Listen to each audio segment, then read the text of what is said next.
The gateway to living greatly is self-mastery. And what is self-mastery? I believe it is, and I believe it's the purpose of every single human, to master certain things. And it is consciousness levels. And consciousness levels would be defined as the awareness, the management, and mastery of your thoughts, emotions, and actions. That is how we create everything in life. And so today, I'm going to talk to you about a principle of self-mastery.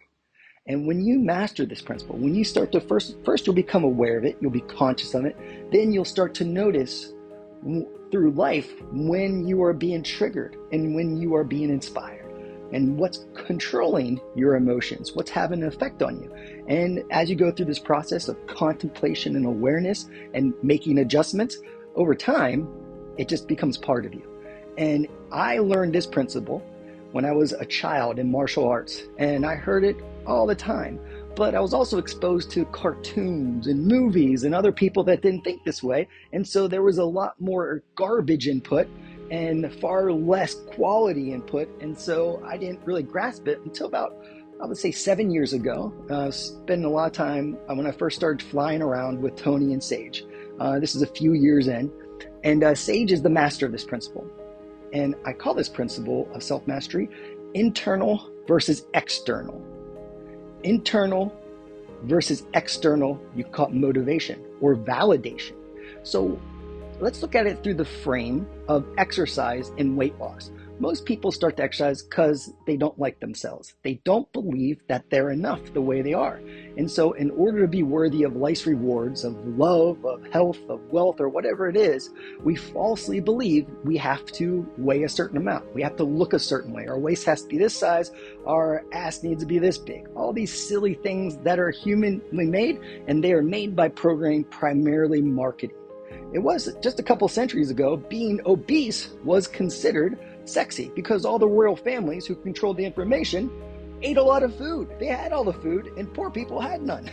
So it's programmed into us to believe what these ideals are. And that's just what they are. They're ideals. They're not actually true. And you really want to be healthy. That's the most important thing. You shouldn't be unhealthy because it's going to rob you of the energy and the vitality you need to really create life and enjoy this adventure. And so internal versus external. When people are externally motivated, they usually don't get results. They don't transform because of it. Now, sometimes, maybe like I worked with a client who was very overweight, lost 150 pounds, and it was like I had to force him to do everything. And it was because he was told his dad died at an early age of a heart attack, and he was coming to that age, and he was living just like he was living. And so he felt that external motivation, and then he relied on me to show up to work out. He relied on me to make him do things. And at the time, I wasn't aware of these things. And I wish I could go back in time so that I could teach him the things that we're learning together through the BB3 app of self-mastery. So what happened was he was 150 pounds. You would think that you would never go back. He just disappeared and gained all the weight back plus an extra 50. And he didn't really have a happy ending. He never got back on track and I was trying to track him down forever and do all these things. My whole team was, and he just cut us off. And I bumped into him at a grocery store of all places. And he was like trying to avoid me, but he's kind of slow. So I just walked up in my normal pace and he was huffing and puffing. It was a little funny, but it's not funny. But it was just like, man, this guy really wants to avoid me. I thought we were friends. No, we were not. He did not like me at all. He still doesn't like me. But that's beside the point. It doesn't hurt my feelings because I'm internally motivated. There's a difference. And so what is it about internal versus external? Well, Sage is the best in the world at this. It does not matter what anyone says to her. It does not have an impact on it. It doesn't matter what happens in life. It may make her feel off, but she absolutely owns it. She knows it's not the situation. She knows that it's happening for a higher reason, a purpose, and it's designed to serve her. And then she gets back. She's very spiritual. She believes in the creator, and she believes that is all there is. And from that place, she knows that everything is guided. She has a belief system that allows her to handle anything.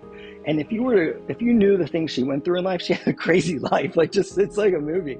And but she stays in love-based emotion. She's heart-driven. She wants to serve, and she does not judge other people. Like, I learned so much from being around her and Tony, because they are forgiving.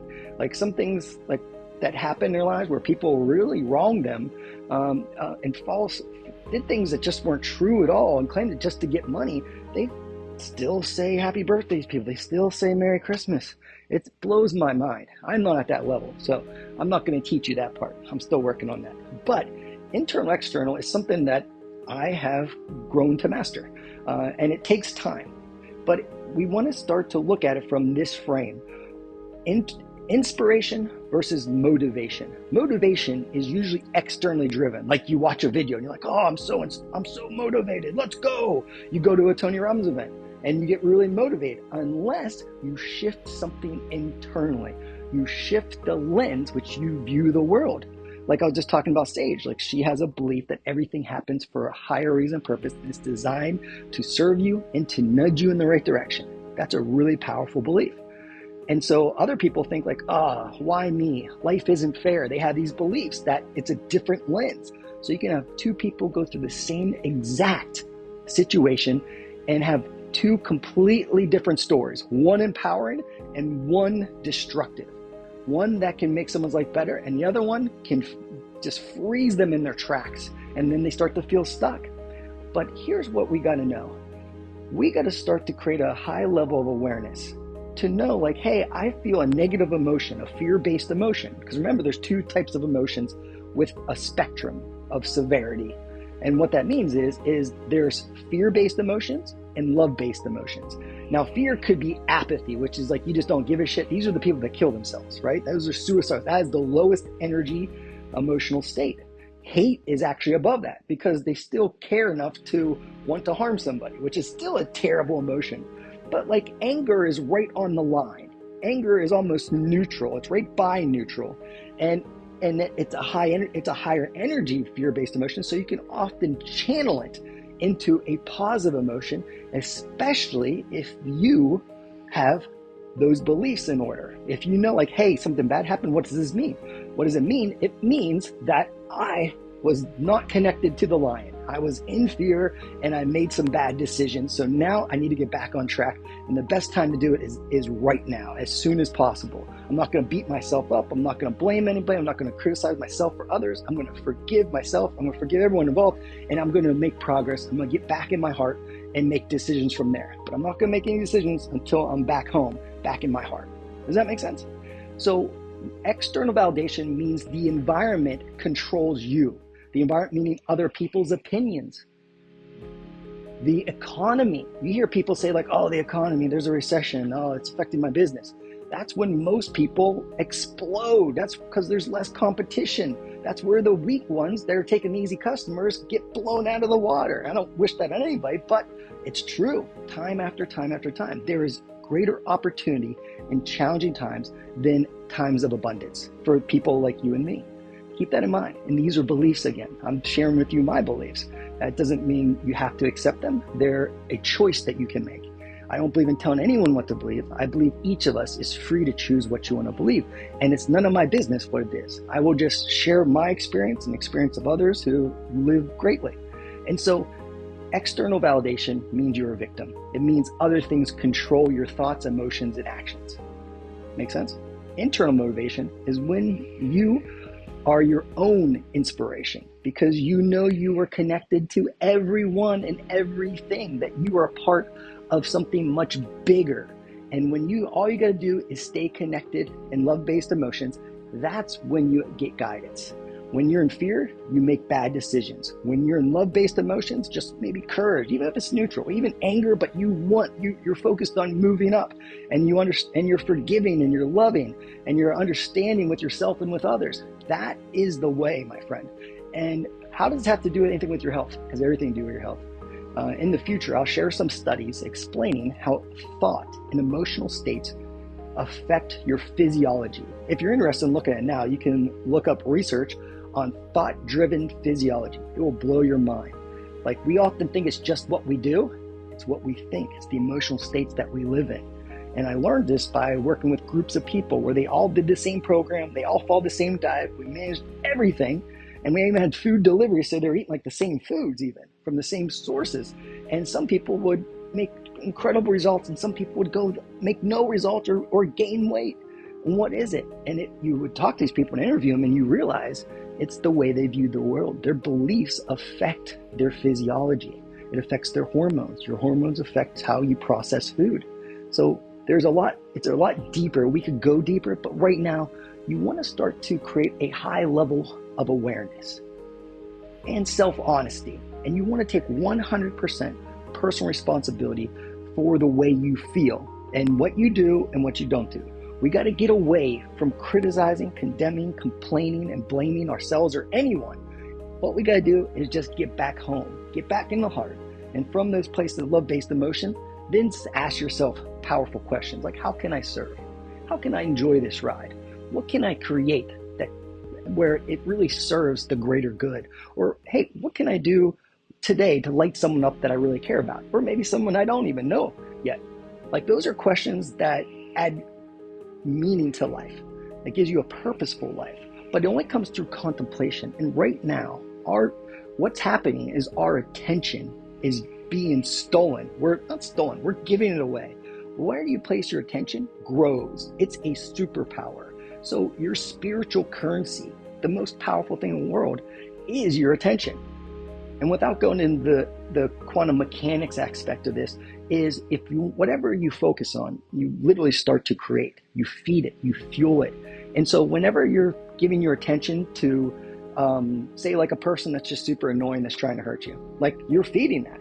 But if you ignore it and place your attention on something useful, then that thing fades away, no matter how loud it is. Sometimes it's really difficult. But let's say you're just on social media, just scrolling through. That is stealing your attention. Why are those companies worth billions of dollars? Because they're tracking all your place. They're measuring where you put your attention, and they sell that data to other companies. Now they're putting in AI to automate it all. And so keep that in mind. You really want to own your attention. Time and attention. Those are the two great spiritual currencies. We must master them. And we run our time and attention through this software, this trilogy of your thoughts that think they're thoughts or automated thoughts or beliefs, right? That's the software of your mind, your beliefs.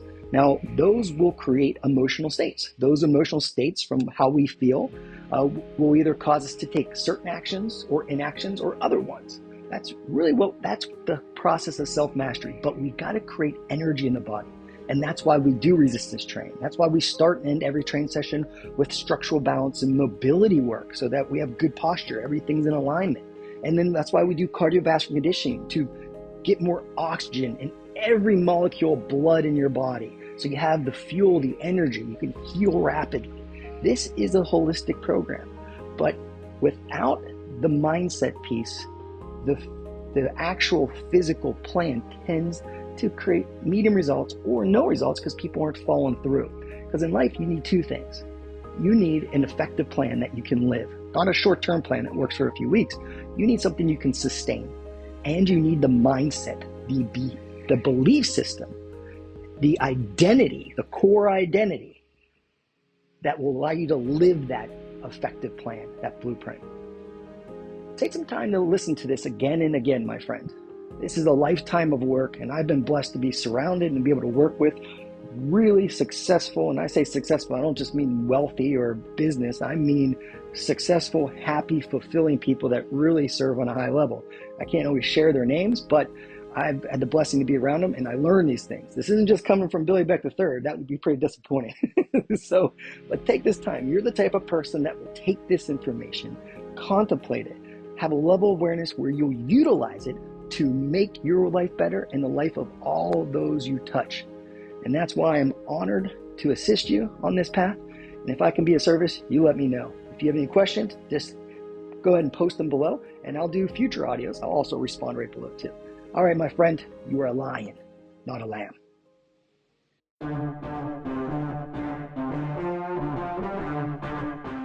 You tap into the real you, but you have to retrain yourself. The way you retrain yourself is you wake your ass up in the morning and you say, I am here for a reason and a purpose, and it's bigger than my moods. It's bigger than the difficulties of the day. I am here to live like a lion, not the fear of a lamb.